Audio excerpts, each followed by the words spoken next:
Muy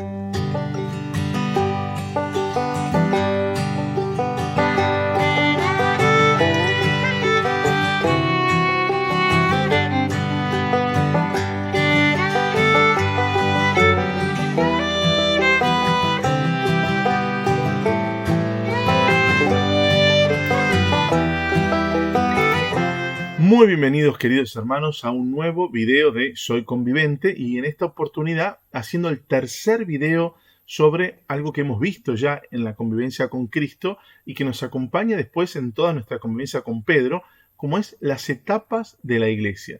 ¿Cuánto de nosotros siempre queremos conocer y profundizar un poco más las etapas por las cuales ha pasado nuestra madre iglesia en estos más de 20 siglos de vida? Bueno, hoy es el tercer video. Ya tuvimos un video, vamos a poner aquí el PowerPoint para que lo puedan recordar los que ya se están conectando aquí por Zoom. Fíjense ustedes, estamos repasando convivencia con Cristo, estamos viendo una de esas contemplaciones muy importantes que tenemos en nuestra convivencia con Cristo. Recuerden ustedes de manera especial en el quinto día, en la cuarta contemplación, y donde vemos todos los 20 siglos de historia de la iglesia dividido en 9 etapas, ¿sí? Ustedes saben que esta clasificación en 9 etapas es, digamos, arbitraria, ¿no? Cada autor, cada historiador, cada teólogo puede clasificar los 20 siglos de historia de la iglesia según lo considere. Bueno, en las convivencias con Cristo, de manera especial en esta convivencia con Cristo, el padre Alberto ha dividido esta historia de la iglesia en 9 etapas muy importantes. Fíjense ustedes, ya vimos en un primer video la etapa de los mártires, caracterizada por el siglo I hasta el siglo III. ¿Se acuerdan? En esta etapa la iglesia es perseguida, los apóstoles y los discípulos del Señor, que se llamaban en ese momento seguidores del camino, viven escondidos, porque el Imperio Romano, que era el dominante en todo este territorio judío en esa época y desde el siglo I antes de Cristo, los perseguía a muerte, ¿no? Entonces es una etapa de muchos mártires y de la semilla, del germen de la iglesia. Hasta el año 313, que con un edicto, el famoso edicto de Ciro, se terminan las persecuciones a los cristianos. Y ahí comienza la segunda etapa de la iglesia, como la vemos, que se llama la de los santos padres. Ustedes saben que los santos padres son hombres que han ayudado muchísimo a la iglesia. En primer lugar, por la proximidad que tienen a los apóstoles. Por eso son como nuestros padres en la fe, los santos padres. En segundo lugar, por la riqueza de su doctrina, de sus enseñanzas. Piensen ustedes que en esta segunda etapa, del siglo IV en adelante, la iglesia, al dejar de ser perseguida, comienza a tener una nueva tentación, un nuevo problema reinante, que son las herejías. Porque ahora no es que el Imperio Romano nos quiere matar por ser cristianos. Ahora el tema clave es las herejías, los pensamientos equivocados, las doctrinas equivocadas a la recta fe católica. Entonces, la Iglesia ahora ya no lucha contra el Imperio Romano, ahora lucha contra estas posturas heréticas, estas posturas teológicas, ideológicas, distintas a lo que mamó el pueblo cristiano desde los orígenes, ¿no? Los discípulos y los apóstoles. Esta segunda etapa, los santos padres, también tuvimos todo un video, así que mírenlo, la segunda parte de etapas de la iglesia, santos padres. Hoy nos toca ver este tercer video que corresponde a los siglos 9 después de Cristo hasta el 12 después de Cristo. Entre el siglo 9, o sea, el 800 y pico, y el 1100 y pico, 1199, si quieren decirlo de alguna manera, acontecen un montón de cosas muy importantes en nuestra iglesia. Por supuesto, ustedes mismos me van a decir, Nicolás, claro, el famoso cisma con la iglesia ortodoxa se produce aquí, en el siglo XI, ¿no? O sea, tenemos muchas cosas para hablar. Pero antes de comenzar, aquí a Isabel también, que está ahí atenta por Zoom, yo les voy a invitar a que cerremos un minutito los ojos y vamos a pedirte, Espíritu Santo, que vengas en este video a ayudarnos a conocer la historia de la iglesia. No como un momento teórico nada más. Permitinos viajar en el tiempo, ponernos en los zapatos de estos santos y santas que formaron parte de esta tercera etapa en la vida de la iglesia. Ayúdanos, Espíritu. Que no sea un mero conocer historia, sino que sea compartir con el corazón lo que vivieron esos hombres y mujeres entre el siglo IX y el siglo XI de nuestra era cristiana. En esto que hemos llamado en la convivencia con Cristo, el Sacro Imperio. Ayúdanos, Espíritu Santo. Ven. Ven, Espíritu Santo, a permitirnos este viaje hacia el corazón, hacia el surgimiento de nuestra iglesia. En el nombre del Padre, del Hijo y del Espíritu Santo. Amén. Bueno, ahora sí, abordamos esta tercera parte. Fíjense ustedes que en un anterior video hemos hablado de los mártires, ¿no? Como tenemos aquí todo el detalle. Después los representantes de esta época. Después hablamos de los santos padres y sus representantes de esta época patrística, podríamos decir. Pero ahora vamos a pasar a la tercera etapa que llamamos Sacro Imperio. Vamos a ver algunas características que rápidamente nos habían dicho en nuestra convivencia con Cristo, pero ahora vamos a sumergirnos un poquito más. En primer lugar, nos encontramos que en el Sacro Imperio, en tiempo de Carlomagno, aquí ya estamos hablando de Carlomagno, la cristiandad toma dimensiones de imperio. Esto hay muchos que no saben, ¿no? Esto es importante que uno lo recuerde. La iglesia, en los primeros siglos, en la etapa de los mártires, en estos primeros 3 siglos, la iglesia era perseguida por el imperio romano. Después pasó una etapa donde no era más perseguida, era, diríamos, tolerada. Pero después pasó a una tercera etapa, donde además se convirtió en la religión oficial del Imperio Romano. Fíjese qué gran cambio para la iglesia, de ser perseguida a convertirse en la religión oficial del Imperio Romano. Ya en la segunda etapa, en la de los santos padres, después del edicto de Ciro del año 313, que recién mencionábamos, que dejan de perseguir a los cristianos el Imperio Romano, ahí comienza una etapa en donde podríamos decir que el Imperio Romano ve con buenos ojos el cristianismo, le ve un potencial, se empieza a acercar, a tal punto se acerca al cristianismo el imperio que decide adoptar justamente la religión cristiana en el imperio. Bueno, aquí vamos a empezar una etapa muy buena por un lado, pero también muy mala por otro, porque que la iglesia esté unida al poder le va a permitir expandirse, enriquecerse, crecer, ampliarse, llegar a más personas, convertir, evangelizar, pero también le va a caer encima la mugre, la mancha, todo lo que acompaña el poder en exceso, ¿no? Entonces, es una época muy fuerte de la iglesia. Estamos hablando de finales, todo lo que sea el final del primer milenio y comienzos del segundo milenio, ¿no? Aquí tenemos a Carlomagno. Carlomagno le da un impulso muy grande, extiende no solo la religión cristiana, sino que extiende todo el pensamiento cristiano a todos los rincones de su imperio, ¿no? Se extiende por Europa el ideal de una cristiandad vigorosa y de que la sociedad sea gobernada por los grandes principios del cristianismo. Fíjense, todo lo contrario que después va a pasar en la sociedad en siglos después, con el iluminismo, con la revolución industrial, con la modernidad, ¿no? Aquí es al revés. En la sociedad se extiende este principio de que las leyes, que las premisas, que digamos, los valores más importantes del cristianismo se extiendan a toda la sociedad. ¿Ven?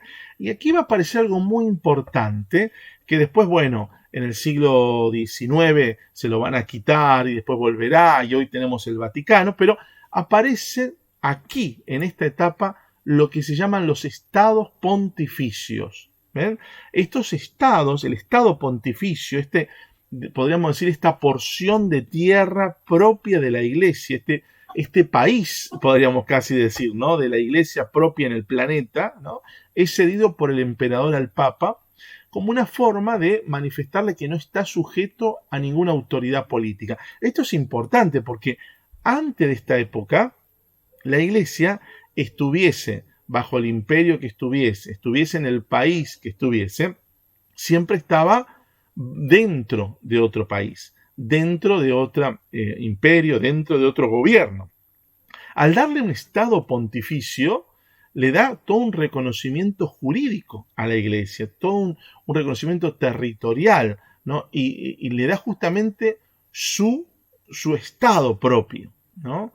Esto era mucho más grande, después se le quitó espacio, después algún día vamos a hacer un taller para hablar de la historia de los estados pontificios, ¿no? Ustedes saben que en el siglo XIX se lo quitan, el Papa se tuvo que ir, bueno, no voy a entrar ahora, ¿no? En detalles, pero en pleno desarrollo del Concilio Vaticano I, que tiene que cancelarse ese concilio, se suspende, se pierden los estados pontificios, se los quitan, después en el siglo XX se los van a reintegrar a la iglesia, una parte, se les va a compensar incluso económicamente a la iglesia por la quita de estos territorios, etc., ¿no? Hasta llegar al día de hoy que decimos, bueno, tenemos el Estado del Vaticano, que sería como un país distinto, autónomo, libre, independiente, autogobernado, totalmente distinto de Italia, ¿no? Estos estados pontificios aquí, en esta etapa, el emperador le cede territorios al Papa para que él sea, podríamos decir muy, muy burdamente hoy, para que él sea como el gobernador de ese territorio, que tenga su propio territorio, su propio país, ¿no? Bien. También en esta etapa se desarrolla todo lo que es la devoción a los santos. ¿Se acuerdan ustedes? En el video anterior hablábamos de una herejía, porque la etapa de los santos padres está caracterizada por muchas herejías. Piensen ustedes que todo el dogma cristiano, el credo, se termina de formar en la etapa anterior, en la etapa de los santos padres. En el siglo III, IV, V, en el concilio de Nicea, por ejemplo, en el 325, en el concilio de Constantinopla, en el 385. O sea, especialmente en el siglo IV, se forma mucho lo que es el credo de la Iglesia Católica. Pero también en esa etapa aparecen muchas herejías. Entonces la Iglesia tiene que salir a contrarrestar esos pensamientos equivocados y manifestar cuál es el pensamiento correcto de la Iglesia. Es decir, digamos, separar las herejías del dogma, separar las herejías del verdadero credo de la Iglesia, ¿no? Entre esas herejías de la etapa anterior aparecen los iconoclastas. Si no se acuerdan, vuelvan a ver el video número 2 de esta etapa de la Iglesia de Santos Padres. Los iconoclastas eran una secta que, entre las cosas que cuestionaban, es el tema del culto a las imágenes. ¿Vieron cómo ahora hacen los evangélicos que nos critican a nosotros los católicos, que dicen que adoramos imágenes? Bueno, era una secta muy, muy, muy parecida en su pensamiento, el tema de quitar de la vida de la iglesia todo lo que sea estas imágenes religiosas, como que no ayudaban.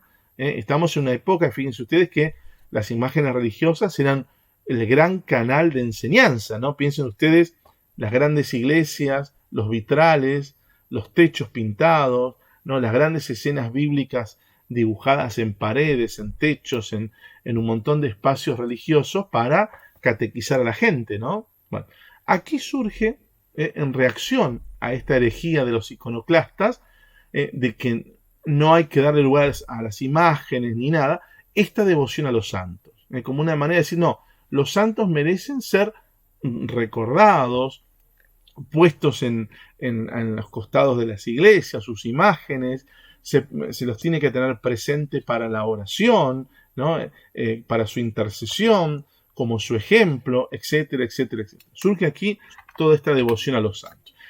Pero también, como decíamos hoy con Isabel, que hablábamos antes de empezar el taller, si bien es una etapa de gran esplendor para la iglesia, porque lo es, porque la iglesia al ser, digamos, amiga del imperio, ¿no? al volverse amiga de los grandes poderes de turno. Y gracias a que los grandes poderes asumen la religión cristiana como propia y la quieren difundir, cobra un gran alcance. Un gran alcance en poder de evangelización, un gran alcance también en donaciones recibidas, en iglesias construidas, en un montón de ingresos también económicos, ¿no? para todo lo que es la vida de la iglesia. Pero también esto hace que esta sea una época de decadencia. ¿Por qué? Y porque vemos que la política se va a meter demasiado en la vida de la iglesia, ¿no? Acá vamos a tener como una gran contradicción entre el Evangelio, porque tenemos a muchos obispos o abades, ¿no? Los que presiden las abadías, ¿no? Que son al mismo tiempo señores feudales, ricos, adinerados, con todo lo bueno y lo malo que trae el dinero, ¿no? Y el poder en este caso, ¿no? Aparecen muchos personajes mundanos, la mundanidad se empapa en la iglesia, ¿no? Bien, como reciben el nombramiento feudal de parte de los reyes, estamos hablando de obispos y abades, en la elección entran en juego motivos más políticos que espirituales. Fíjense, porque si estamos uniendo lo religioso con lo político, antes, cuando yo tenía que ordenar un obispo, las motivaciones, los fundamentos eran religiosos. Pero si yo meto lo político en lo religioso, a la hora de nombrar un obispo también va a haber motivos políticos. ¿Por qué? Porque conviene ordenar a este como obispo. No a veces tanto por el objetivo pastoral, sino por un objetivo político. ¿Ven? Cosas buenas y cosas malas que ha traído esto de unir lo político con lo espiritual. ¿Beneficios? Sí. Expansión, enriquecimiento, mayor alcance. Pero cosas negativas y todo lo que el poder, la política, el gobierno, unido demasiado con lo religioso, ha traído. De manera especial a los miembros de la iglesia. No hablamos de sacerdotes, de obispos. Después lo vamos a ver en otras etapas después, también como el surgimiento de muchos santos que van a salir a cuestionar esta mundanidad en la que cayó la iglesia, ¿no? Esta mugre presente ahí dentro de lo espiritual. También en las costumbres de la gente hay bastante corrupción, ¿no? Cuando las tribus bárbaras entraron en el cristianismo, también trajeron sus costumbres bárbaras, ¿no? Por ejemplo, hay muchos elementos que antes no estaban en el cristianismo y que otras culturas, piensen ustedes que estamos en una época donde los bárbaros dominan mucho, influyen mucho en territorios cristianos, ¿no? Por ejemplo, el duelo, esta costumbre de matarse en duelo, no existía, es propia de la influencia de los bárbaros, ¿no? Las guerras entre ciudades, o muchas otras costumbres deshonestas, puestas no solo por los bárbaros, sino por muchas otras culturas. Piensen ustedes que la iglesia se va expandiendo gracias a todo este poderío, pero al expandirse entra en juego con muchas otras culturas que a veces son muy diversas. Entonces es bueno, pero también tiene sus consecuencias negativas, ¿no? Pero acá lo hablábamos antes de comenzar este taller con vos, Isabel, que estás aquí en el Zoom, ¿no? También, que lo más triste de esta época, el Sacro Imperio, es el famoso cisma de Oriente. Ustedes se acuerdan que la Iglesia tiene dos cismas muy importantes, dos grandes separaciones muy importantes. La última, la más reciente, es la de Lutero en el siglo XVI, ¿no? Todo lo que es el luteranismo, que dio paso a todas las iglesias evangélicas que conocemos ahora y todas sus derivaciones, ¿no? Esa es un gran cisma. Pero el primero, antes del cisma del siglo XVI, con Lutero, el primero y gran cisma, la gran herida de la iglesia, fue el famoso cisma de Oriente en mitad del siglo XI. En el año 1054 se separan, la iglesia se divide en dos, por muchas cuestiones, por muchos problemas que vale la pena un día hacer algún taller para hablar de esto, ¿no? Cuestiones religiosas, cuestiones políticas, cuestiones geográficas, y se produce esta separación con la iglesia ortodoxa. separación que no va a volver más a la unidad de la iglesia. Hoy en día tenemos la iglesia católica, apostólica romana por un lado, y tenemos todavía la iglesia ortodoxa por otro lado. El Papa Francisco y otros papas siempre han querido, desde el Concilio Vaticano II, que impulsó mucho el ecumenismo o el diálogo interreligioso, diríamos, ¿no? Ha sido muy buscada esta vuelta a la unidad, ¿no? Pero bueno, ya han pasado 10 siglos de esta separación, ¿no? Ahora estamos prontos a cumplir, ¿no? En el 2054, 1000 años, ¿no? De este cisma de Oriente. Así que interesante. Yo creo que la mayor herida de la iglesia en esta etapa, esta separación que nunca más ha vuelto a su unidad, ¿no? En esta época también los musulmanes, o también llamados maometanos, se extienden y arrasan las preciosas comunidades cristianas al norte de África. Recuerden ustedes, ¿no?, que tenemos a los musulmanes también conquistando, hasta hoy en día, ¿no? Se siguen peleando en los territorios de Tierra Santa, ¿no? Pero en esta época especial los tenemos también conquistando territorios, para conquistar pueblos, para conquistar su fe, ¿no? Y para ganar más adeptos, ¿no? Eso es otra característica de esta época. Vamos a ver ahora cómo hacemos siempre en las convivencias, recordar algunos santos y santas de esta época que han hecho bastante. Por ejemplo, tenemos a San Gualberto, fundador de una orden religiosa. Algunos son más conocidos y otros no. Este, por ejemplo, es más conocido. San Bruno es el fundador de los cartujos. Ustedes saben que la congregación de los cartujos existe hoy, ¿no? Es una de las congregaciones más ascéticas, ¿sí? Tienen una vida muy austera, muy simple y muy dura también, ¿no? Una vida monástica, podríamos decir, muy sufrida, ¿no? De mucho sacrificio. Bueno, San Bruno ha sido el fundador. Tenemos ya San Pedro Damián, también conocido, ¿no?, reformador y formador de religiosos. Tenemos a San Esteban. Fíjense acá un santo. ¿Vieron cómo se refleja lo que es la vida eclesial y la vida política? Porque San Esteban fue rey de Hungría también, ¿no? Combinó toda la espiritualidad cristiana con lo que es el gobierno de un país, ¿no? En este caso el territorio de Hungría. Tenemos a Santa Margarita, que fue reina de Escocia. Miren qué interesante. San Enrique ha sido un emperador dentro de este contexto que hizo voto de castidad junto con su esposa Santa Cunegunda. También tenemos otro rey, San Wenceslao, de Bohemia.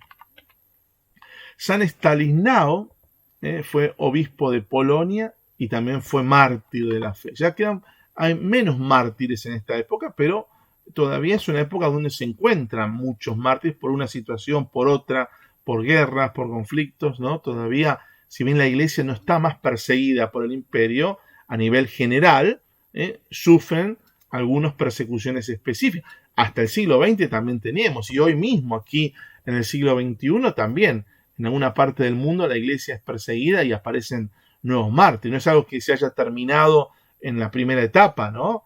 Digamos, ¿dejó la iglesia de ser perseguida a nivel general? Sí, pero a nivel particular, hoy día sigue sufriendo persecuciones y muchas. Te voy a invitar a vos que estás mirando este video y a los que estamos aquí por Zoom, vamos a cerrar nuestros ojos y vamos a pedirte, Señor, que podamos invocar la intercesión de estos hombres y mujeres que han vivido entre el siglo VIII y el siglo XI. Yo te invito a los que están acá por Zoom, si se animan a hacer una oración también, son bienvenidos. Yo te voy a pedir, Señor, por estos santos y santas que vivieron en estos siglos, que se conviertan en intercesores nuestros. Ellos que vos sabés que han luchado tanto por hacer que tu iglesia siga creciendo. Muchos han caído en un montón de de barro en esta etapa de la iglesia. Ahora que ya están limpios y delante tuyo en el cielo, te pedimos que sean intercesores nuestros. Amén. Amén. Anímense ustedes aquí por Zoom a hacer alguna oración también. Vamos. Sí, que Señor, que a través de los santos, de estos santos que vivieron esa etapa tan difícil también de la iglesia, hoy en este tiempo también difícil, nos ayuden y ayuden al Papa, a los obispos a mantenerse fieles al Santo Evangelio, a mantenerse fieles ante toda la persecución que puede haber y que está habiendo en nuestro tiempo, que a través de ellos encuentren los que luchan por mantenerse fieles en este tiempo, la fortaleza, inclusive si tienen que dar la vida.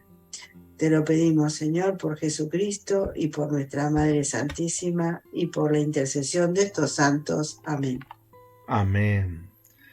Te pedimos, Señor, también por este gran cisma de la iglesia, esta ruptura con la iglesia ortodoxa, por esta separación que tanto lastimó a la unidad de tu iglesia. Te pedimos para que podamos seguir trabajando con los hermanos ortodoxos para buscar nuevamente esa unidad tan querida por vos. Te lo pedimos, Señor.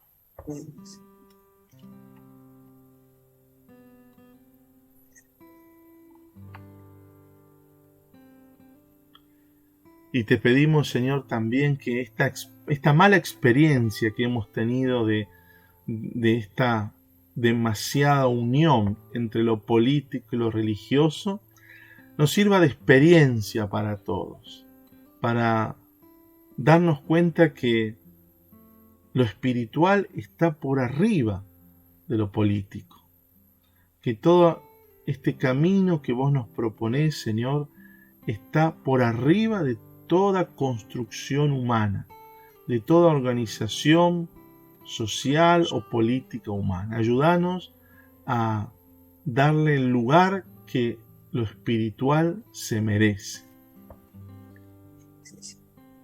Amén. Amén. Amén.